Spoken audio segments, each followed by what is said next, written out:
So as of today, Sean Chandler Talks About turns 3 years old, and it's still kind of mind-blowing to me that this channel that I kind of started on a whim 3 years ago has turned into a full-time career, and that I've been accepted as a critic on Rotten Tomatoes. But even though the channel is only 3 years old, the story behind how I got here actually goes back over 20 years, and I want to share that whole story with you. So let's talk about it.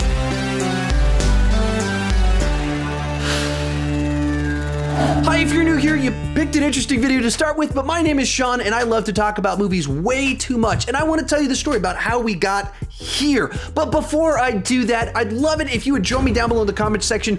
Tell me, what is the first video from my channel that you remember watching, or perhaps a kind of a favorite memory from a video? I'd kind of love to hear some of that history. I love hearing those types of stories.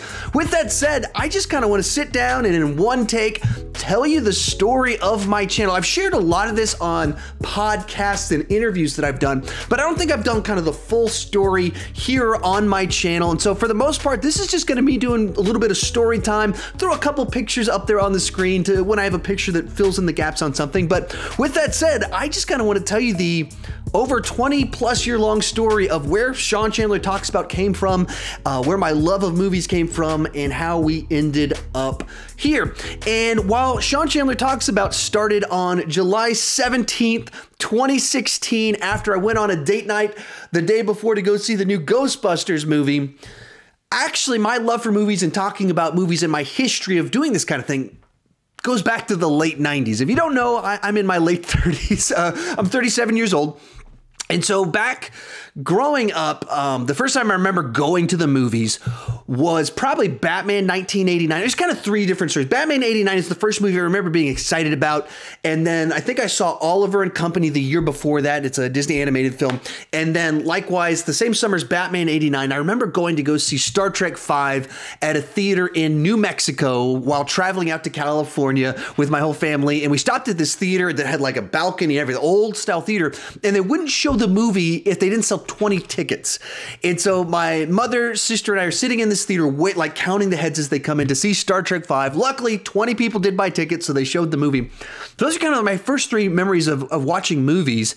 And I've just always been kind of a movie person, a story person, and a person into nerdy type things. And even when I was a young kid, always kind of collected stuff related to this and loved to talk about it. So here's an actual binder from when I was growing up that I keep right here with me. So a bunch of Knight Rider stickers, Ninja Turtles, and it says Batman 1, 2, Batman. And then I have like the collector cards for both Batman and Batman Returns. I have the full set, both movies.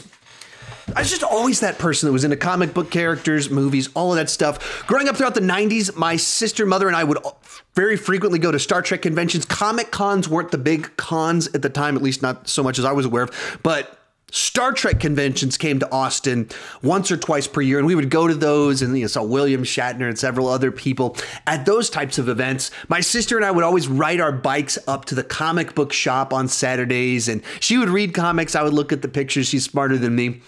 And so much of who I am started in those formative years with my mother, sister, going to cons, going to the movies, and reading comic books, or looking at the pictures in comic books in my case. And that kind of led us into probably one thing that kind of stuck out to me is that around 1995, they did the final VHS release of the Star Wars original trilogy before they did the special editions and the THX remastered. And on the front end of it, they had these interviews with Leonard Maltin and George Lucas. So Leonard Maltin interviewing George Lucas. And in it, I mean, they're like 10-minute long interviews. And this is before interviews were real commonplace. You saw them on the internet all the time. It was much more difficult to see an actual interview between two people like this other than on like Entertainment Tonight, and then which case was like a minute long. And so this is like 30 minutes of interviews where George Lucas is talking about how he wrote Star Wars and making up a lot of stuff while doing all of this, and talking about how he's starting to work on the prequels and working on the special editions. And at the time, I mean, this is before the prequel special editions came out. So this is like the most exciting news I'd ever heard in my life. kind of introduced me to the idea of the making of movies and movie news and things like that. And around the same time, a movie news site called Ain't It Cool News that is still around till today kind of popped up, and the guy that created it actually lives kind of here in Austin. And so there's also kind of like a local Austin fame type deal. So I kind of got aware of like movie news on the internet. Like, wait, you can find things out as it happens on the internet, and got really excited about that. Which led into when I was in high school, I had an AOL account. Everybody got these discs in the mail for 5 free hours of AOL. Since back in the early days of the internet, it was measured by the number of hours that you got. A lot has changed since then.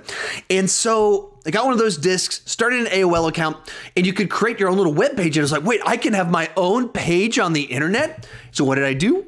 I created like a little Star Wars page that was hideous. It was ugly. It was grotesque. And then shortly later, I started to learn a little bit more about programs. Around 1998, I started a Jackie Chan fan page. I mean, this is 18 years before Sean Chandler Talks About started.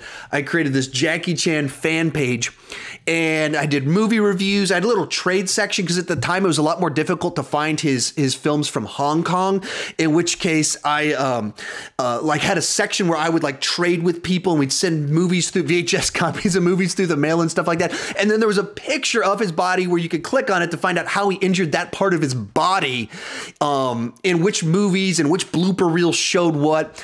And so this is 18 years before I started Sean Chandler Talks About. I had something that I was working on, wanting to talk about movies, and I had a section where I reviewed movies, and they're some of the worst.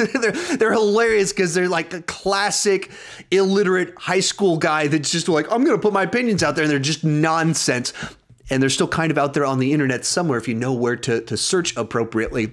And I did that, I don't know, 6 months here. I'm not really sure how long I did it for, and I stopped.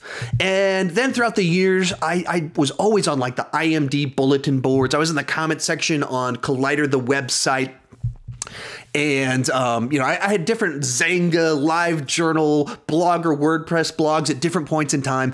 And I always do it for a little while, and then I'd stop. And I'd start up, and then I'd stop. And it never really was something that lasted. Around, I don't know, 2011 is when kind of the guys that are the A-listers of talking movies on YouTube, Jeremy Johns, Chris Stuckman, John Campy, all that stuff, even Screen Junkies, all start to kind of appear right around 2010, 2011. And so somewhere in the mix, I found John Campion. He was kind of doing the prototype for Movie Talk on his own channel, and that turned into Movie Talk, and that's kind of Collider Movie Talk. So I discovered a lot of that stuff. And at the time, I was working at a church with the teenagers. And so every Sunday, I'm going up there and giving a monologue to middle schoolers and holding their attention.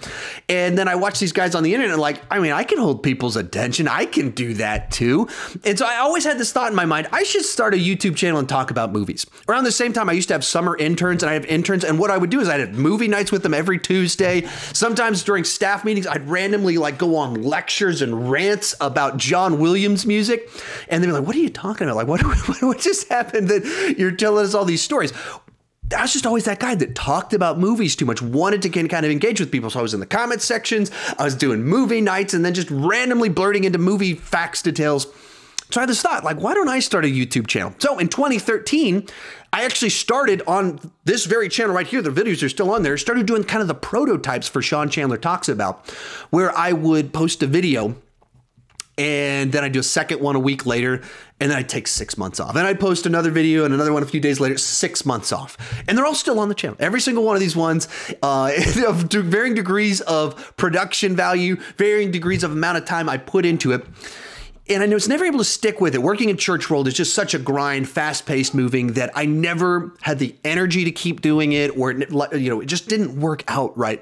And I had a lot of personal issues kind of going on in my life as well.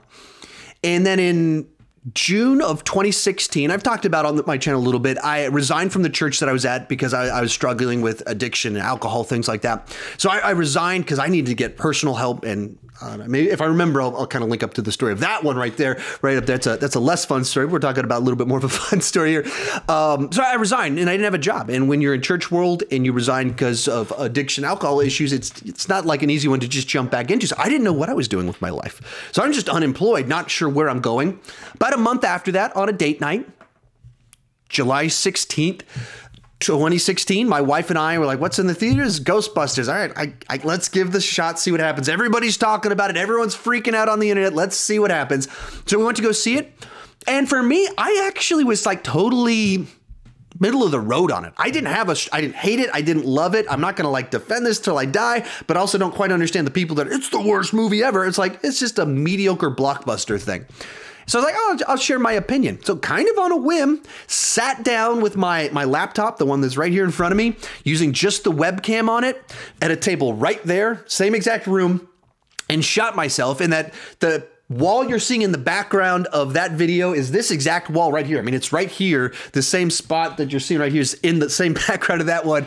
I just converted this room, and we'll get to that in a few minutes. So I just posted this video on a whim, and I was like, that's kind of fun. And I was doing some temp work, actually. Like for a week or two, I was working at actually my son's school where my son goes, building the desks and stuff to make just a little bit of money while I didn't have a real job. And, you know, I'd come home at night and be like, all right, I saw Independence Day Resurgence. So I'll post a review for that one. And it just kind of slowly was putting out these little reviews. About a week, 2 weeks into my channel, Star Trek Beyond came out, and I was like, I like it when like blogs rank a franchise, so I'll give that a try and do it in video format. So I ranked all the Star Trek movies as I had seen, you know, these blogs doing it. And this video gets like 2,000, 3,000 views in its first week or something like that, which blew my mind. Like, wait, 3,000 people looked at it? That's crazy. Because I had been doing blogging in different formats at different times, talking about different things, you know, over the last 10 years. And I had only had like 3 blogs ever after sometimes years working on building an audience. Only like 3 ever get more than 2,000 views or clicks or whatever. And in a week, this video does better. It's like, wait, I'm already more successful on YouTube in a week than I was in blogging for years.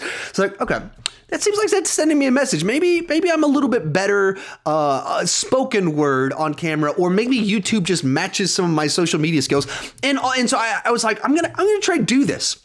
So I took everything that I'd learned from my failures in blogging, everything that I'd learned, and I had to learn a lot of things from failing in blogging and all the things I didn't stick with. And I went, all right, I'm doing a reset in life. I've kind of really messed things up with the church world career. I'm going to rebuild. I love talking movies. I really think I could do this YouTube thing. I'm going to just dive in and try and do it right. So I started taking some YouTube classes, and like, I'm actually going to put things out. And at the time when I first started, I couldn't even go to the movies because I didn't have a job. And so like, I was just doing random things. And if you look at my early stuff, it's all over the place what I was doing. But I just wanted to stick with it and do it right and figure out how to be good at it. So somewhere in the mix, a guy named Ryan O'Toole, who's a friend of mine, commented on one of my videos, hey man, I'm an up-and-coming YouTuber person trying to meet all the other people talking movies, and I'd like to get to know him. So I met him, and I went, that's pretty cool. I like the fact that this guy kind of like commented on my video, and he's another, like, I'd like to do that too. So I started trying to meet all the other movie reviewer people out there, and through the mix found a guy, Cody Leach and Durbin and Durbanian. These are guys that I'm like every day I interact with these guys on Facebook, their videos, or on Twitter. Ryan, Cody, all of them, and a bunch of other people as well. Met so many people through that process of just trying to make friends. And yeah, I just tried to find a community here on the internet. So, and I was growing pretty quickly early on. It took me 3 months to get my first 300 subscribers, which for some people, that's really fast. It felt a little bit slow for me, but I was trying to rebuild my life. And so I was just like giving everything I could to keep growing and growing and growing. It took me 9 months to get my first 1,000 subscribers, which was like super exciting when I hit that 1,000 subscribers mark. But also that was April 2017 that I hit my first 1,000 subscribers. And that month, April 2017, I only made $11 on YouTube. Actually, I started a Patreon account the month before, and the only person that pledged was my mom with $10. So with my adult allowance, I actually made $21 in April of 2017 doing YouTube. And I'd almost been a year that I hadn't had a career job. I found a job delivering paint, but that wasn't a career path. That was just I needed a job to pay the bills. And so I'm going, okay, is this YouTube thing going anywhere? And I started like, should I keep doing this? Because I can't dedicate this much time to something that it's not making money. Because for me, where I'm at in life, I don't have a job that matches my career, my resume. Do I need to start looking elsewhere? And started thinking about that and actually applying at different places. And at the same point in time, kind of April 2017 going into May 2017, I looked at my channel. I went, wait a minute, whenever I do a ranking, my review of the new movie in the franchise gets, I don't know, 100 views. The ranking of the franchise gets 500 views. And 500 is more than 100. Maybe I should do more of these because I have fun doing it. I enjoy franchises. I enjoy watching all, even bad franchises. So what if we're about to hit summertime? Every single week, whatever the new franchise that comes out, I rank all the movies in the franchise. That'd be fun. I get to rewatch. We got Pirates of the Caribbean, rewatch all those movies, Aliens, rewatch all those movies, Transformers. Okay, I don't want to rewatch all the Transformers movies, but I can do some homework. So I started doing that, and they were doing really well. Like these were the most successful videos that I'd ever done. And I was like, wow, this is actually working. So it took me 9 months to get my first 1,000 subscribers, and it took me 3 months to get my second 1,000 subscribers. And it was all when I switched to this ranking strategy, and it was summertime. So summertime is the better window for growth. So the 1-2 punch of summertime plus like these ranking things, I think I'm going to be good at this. Put those together and really started to grow. And then going into that fall, my channel was, you know, like 2,000 subscribers. So that's pretty cool when you're like your hobby, 2,000 people actually care what I'm doing on the internet. Well, that's really exciting. And I think I hit 2,000 subscribers right around the 1 year mark. So that was a really neat deal for me when that happened, and meant a lot. It really meant a lot to me because it had been such a rough year with the career that I had kind of crumbling so intensely. And people actually cared what I had to say on the internet. So that was nice. I thought I could be good at people would actually care what I had to say. And you guys really did care what I had to say here on the internet. So then, going into the fall, as I mentioned, I needed to find a better job. And so I had some people contact me about some stuff. And so I was looking into kind of doing church world and started putting out a number of resumes to different places and started really thinking like, if I get one of these jobs, I'm probably going to have to shut down the channel because I don't think I can deliver as much content as I'm doing. I can't go to the movies as much. I can't do all the stuff that I'm doing and keep up the stuff on YouTube. And that started to worry me. And at the same time, a lot of things were kind of running parallel to each other. I also started trying to send out some stuff to get onto like press lists to go to press screenings. And, you know, emailed 20 people, 19 people said no, but one person said yes. And so I kind of got my first foot in the door to get to go into press screenings. And so I had several job interviews, things going well, and really thinking, is my YouTube channel about to come to an end? And then Thor Ragnarok came out. And it was like a really special day on a bunch of different levels, like this fun picture right here that I've used as my icon in different times, and just a fun little picture that was taken, I don't know, 2 hours or an hour or so, or actually it was taken right before I went to go see Thor Ragnarok. Went to go see Thor Ragnarok and put out my review. I don't know, 200 views, whatever. And then I put out my ranking for all of the MCU films after Thor Ragnarok. And I went into it and I thought, okay, I keep doing these rankings that are like 30 40 minutes long. I couldn't watch that. And so what would I actually watch as a person? I'd watch a ranking if it was like 10 minutes long, because I don't have time to watch a 30-minute ranking. So what if I made like I'll review each movie in 30 seconds. And what if I had like some nice, like some cards that came up for each movie, have like the poster there and the number next to it. What if I did that? Let me try and do that. So I updated my whole template and created the thing that you guys have all seen, my rankings with the poster, the number, all of that, I believe started with my Thor Ragnarok one. And it was like all 17 MCU films ranked in under 10 minutes. Post this video. And up to this point in time, the video I had that had the most views had 22,000 views. And this video did pretty good the first week. It did like 10,000 views, which at the time was like, wow, 10,000 views. And then it was out for a week and it caught the YouTube algorithm and YouTube just started throwing it everywhere out there. And this video started getting 20, 30,000 views per day for like a week straight. And so suddenly I went from my top viewed video was 22,000 to this video is 200,000, 250,000. And it starts actually making some real money. Not $11, but more than $11. Not making me rich or anything like that. Not quit my job money, but enough money that it filled in the gap between what I needed to make with delivering paint and to pay all the bills. And it made me go, the only reason I'm applying for all these jobs is I need more money. I don't think that's a good reason to apply for a job, especially not one at a church. That's a bad motivation. That'll mess me. That'll do bad things. And I really want to do this YouTube thing. And I think this could work. This is showing me that people actually do care. And so then I stopped applying. I actually shut down the application. My wife's like, yeah, I don't really want to go do that either. Let's take a risk. I want to she's like, she trusts me. Like, I trust you that you're going to do the work to really make this happen. If anyone can make this work, it's you. I trust you. So then I stopped the application process for these other places and went, I'm doing YouTube. That was November 2017.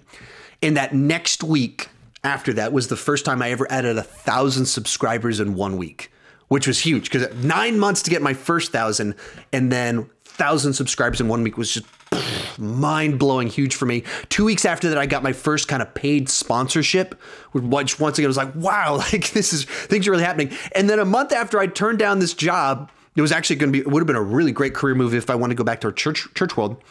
My wife lost the job that she had. And by the end of the day, had a promotion inside the same company. Like she went from working from a local franchise to working for corporate all in the same day. Huge, like pay increase as well as hours increase, all in a span of a day. And it was like, wow, like this stuff's really working. And then about 2 weeks after that, we found out that we were pregnant with our daughter, our little baby girl that's 10 months old now. And then, and things are just, everything's going well. Like everything with the YouTube channel kept going. It was like, wow, this is actually kind of working. And went into 2017 and I was like, my goal for all of 2017 by the end of the year was to get to 40,000 subscribers. 40,000 by the end of the year was this big, audacious, ambitious goal by the start of 2019 to be at 40,000 subscribers. And it's like, I'm going to go full time. I'm going to find a way to make this happen. And then having the baby actually delayed my full time plans because babies are expensive and eat up your time. But so going into the year and then February hits. Black Panther comes out. Do my ranking, it's doing great. And someone had recommended to me in the comments section, hey man, you should rank the MCU villains. And I went, that's a pretty good idea. So I did that and I put out my villains ranking and it started to do really well. And then I also was like, I'll rank the heroes too and rank the heroes. And those two videos, MCU villains, MCU heroes after Black Panther, went on to become the two most viewed videos on my channel. The villains one has like 950,000 views and the heroes ranking has like 700,000 views, something like that. So these two videos posted within 1 week after Black Panther, between the two of them have over 1.5 million views. And that changed my life. A lot of you watching right now probably joined my channel because of those videos. That's the thing that introduced the most people to my channel was that right there. And then when this started happening, the two videos plus the MCU ranking was also doing great, just explode on my channel. And I had a day in there where I added 1,000 subscribers in a day. It took me 9 months to get my first 1,000 subscribers. And then because of, this great suggestion from a commenter, 1,000 in literally 1,000 in a day. I was like, wow, what is happening? And then, things were kind of going really good. And then Infinity War came out. And so that ball kept rolling. And by June 1st, I'd hit 40,000 subscribers. My goal for the end of the whole year was 40,000 subscribers. And I hit it by June 1st. And then by July 1st, or I don't know if it was by July 1st, by my 2-year anniversary. So by July 17th, 2018, I'd hit 50,000 subscribers. I started 2018 with, I think 8,000 subscribers was where I was at. When Thor Ragnarok came out, I think I was at like 3,000 subscribers. That was November 2017. By July 2018, 50,000 subscribers. So like, what just happened? And so around that time, I was like, this is really like the dream is happening. Like I can't believe that like, wow, I don't know what's happening, but people care. And I need to do this right. I need to really learn to do it right. So I ended up taking an 8-week-long intensive YouTube training course called Video Labs from a channel called Video Creators, a guy named Tim Schmoyer. Like intensive, how to look at analytics, how to set up your branding, and kind of in a small group setting. You get to know the expert guy, Tim Schmoyer, but you're also in there with 20 other creators. And really dug in deep on how to up my game. And so my current style of my videos where, I repeat myself at the beginning, that's because there's always new people starting. So I want them to know me and what I'm all about, which is my name is Sean. A lot of people think my name is pronounced Scene because they read it and it's spelled Scene. So they think it's Scene. So I just say, because you know what my name is and how to pronounce it properly and know what my community is all about. talking movies too much. And that phrase, I talk to movies too much, that came from this Video Labs course that I did that, I mean, we dug in deep into trying to figure out how do I encapsulate what my channel's about. So talking about what value do I add? What's my value proposition? And I was like, you know, I do movie reviews that are personal. I do video ranking. It was all generic stuff like that, just listing the types of videos that I did.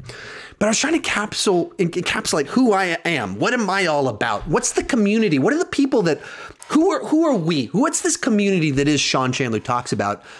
And it's a bunch of people that drive everybody crazy talking movies too much. And so the actual guy, Tim Schmoyer, that runs the course, he proposed something back to me. Like, it sounds like what you're trying to say is like something along the lines of like, when all your friends are getting mad at you because you're talking about movies way too much, here's Sean Chandler Talks About. It was something like that. And I went, yeah, that's it. That's it right there. And so I just word engineered it into, I started this channel because I was driving all my friends crazy talking about movies way too much. And if that's you, you're in the right place. And kind of that's where figure out what my community was all about. And the idea like I value that we could all kind of merge around. I talk movies too much. We all talk movies too much. That's why we're here. That's where, and that's a good and positive vibes, all that fun stuff. That's where it kind of came from. And some of the people in the community there are also like, hey, so you put like video clips on there, but like you can do more with that. Like how could you, what other things could you do to kind of hold people's attention? And, you know, when we talk with you, you're probably funnier than you are when you're in your video. So what could you do to try and have a little bit more humor in the mix? And so that's where like adding the film reels inside of the mix, to kind of doing zoom in, zoom out type stuff, a little bit more humor, some of the wordplay and the puns. It all came about because of this course I took, trying to figure out how do I make the best content that I do? How do I continue to up my game? That was July and August 2018 is when I did that. And then September 2018 is when my daughter was born. So that was a lot of fun. And you know, I had all kinds of excitement in the mix. And by this point in time, like it was very clear I was heading towards full time, and I kind of let my wife know, like, let's just work on figuring out a date for when this is happening and what are the key things we need to save up enough money to make this happen, so we could do it safely, not irresponsibly. And she was always supportive, always on board. And so then, yeah, that's kind of what the whole fall was trying to find ways to just build momentum, have a great plan, and save money. In November 2017, the most random hit video I ever had on my channel was a video where I did about Venom and why did audience and critics disagree on it. I'd been out of town. I spoke at actually like a retreat for teenagers and church world stuff. And I spoke at it, came back, and I haven't posted a video in 3 days. I should probably post something. And so I just what have I been talking about with people on Twitter? Oh, it's about Venom and like the differences of like why some people love it, some people hate it. So I was like, let's make a video out about that. And so I shot it in like 15 minutes, edited it down to 12 minutes or something like that.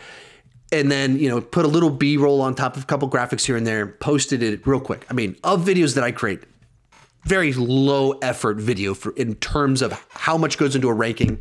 This was super easy to create. And it gets 500,000 views. It's like the biggest hit video that I've had in over a year now, or about a year now.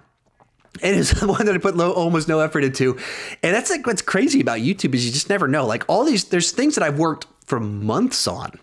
Like my ranking of all the Marvel movies, which was a very successful little series that I did. I spent 6 months watching 58 movies for this video. And all 3 videos combined, I guess kind of 4 videos combined together don't have 500,000 views. They're pretty close now, but they're quite there. And then this one video that I shot in 15 minutes, no prep work at all, 500,000 views. It's such a mystery. But yeah, so then I started making a real intensive plan in around December and like really working with my wife. Like I'm planning on doing this. This is happening. She's like, "Do you sure you don't want to wait another year?" And like, if I'm going to do it, it's got to be right before Endgame comes out to jump on that Endgame wave. Otherwise, it does have to be another year because I want to go full time when I can really ride the wave. And when most people are watching movies, when the best movies are coming out, I want to put the best content out, the most content out to make it most likely that I could be successful going full time with this YouTube thing. So going to 2019, January went great. And then February actually dipped off quite a bit. But because January, December went so well, I kind of hit those numbers in my bank account. I was like, I can do this. So I went to my job and told them, and I've been telling them since like January 1st, like, I'm going to be quitting soon. I'm leaving soon. I just want you to know. And whenever you like, let me know what's convenient for you and I'll communicate with you. I don't know how normal people normally quit a job. I am not normal at most things. I'm just going to be upfront with you, honest with everything. I'm leaving soon. And so then February 10th or something like that, somewhere around there, was like put in my 2 weeks notice, a little bit on a whim. I had a bad day at work because I delivered paint, walking in the hot Texas sun, and it's frustrating because you're driving around construction sites. And so I was like, I've got the money saved up. I've got the cushion to safely transition. If everything goes bad and I fail at YouTube, I've got a cushion to where I'm fine for X amount of months to find another job. And I've got the resume to get another job. But we're going into summer, so that's not gonna happen. And it'd be full time. And so put in my notice, and then February 22nd, left my job, and I became a full-time YouTuber, which was it's like the dream came true. 5 years before that, now 5 years ago, when I was still at Church World, a friend of mine, Jason Worthen, asked me, like, if you could do whatever you wanted, what would you want to do? What would be kind of your dream? My dream, I said, was I want to be a content creator for myself. I don't want to work for a magazine. I don't want to do anything. I would love to be someone that just puts my ideas out there on my own terms. And at the time I was thinking in blog world, only a little bit thinking video, but I was thinking, I want to work for myself creating stuff. I know I've got the work ethic. In February 22nd, 2019, it came true that I got to become a content creator that works for myself, and with a plan to responsibly do it while taking care of my family, not putting anyone at risk or anything like that. Went full time. And yeah, that leads us into this last little stretch of time. And since I have a background in speaking, I kind of I'd like to be able to get more into speaking type stuff. So I actually submitted to a couple of Comic Cons myself to like lead a panel on going full time on YouTube, making a nerdy living on YouTube. And one of them said yes. Fan Expo Dallas, which is a pretty big Comic Con in Dallas, said yes to me. So going in February 3rd, right after, actually, which would be 11 years after I graduated from high school, or college, not high school, college, got to speak, to lead a little panel at Fan Expo Dallas, which is pretty cool that people showed up that were kind of fans of mine a little bit. Other people just were like, hey, okay, how can I make a living? And did this panel. It's kind of its own little weird story because no one ran the room that they gave me. I just showed up at this room and all the equipment was there and I had to totally run everything on my own, which is kind of scary that they trusted me that much with it. And, but in its own ways, it got made for a little funny situation. But yeah, it's a little panel there, which was a very cool little experience. Like I can say, like, I'm a guy that's spoken at a Comic Con now. And also at the same period of time, I wanted to go full time right before Endgame so I could maximize that. And that's what ended up happening. April of this year is the best month by all metrics possible, subscribers, money, all the different things that my channel's ever had. And it was, of course, all the Endgame build up stuff, plus my reviews for Endgame, plus MCU ranking afterwards was just like this 1, 2, 3, 4, 5, 6, 7, 8, 9, 10 streak of punches. And that's just all of you wonderful people caring what I have to say. It's that, and it just gave me all the momentum going into the summer. The summer's gone great. The whole going full time on YouTube has worked. And that's all because you guys care what I have to say about everything. And then that kind of leads us to the last few weeks where funny thing happened. I finally was able to apply for my silver play button, which means you get 100,000 subscribers, which I hit, I don't know, about a month ago, I guess 2 months ago or so. May, I think, is when that happened. So I applied for it and then they sent it to me and they sent me an empty box. Like they forgot to put my play button in the box or something like that. So we're trying to figure that out. And I've got some emails going back and forth with them. But so in July, right before my 3-year anniversary, earned my silver play button, just didn't get my silver play button.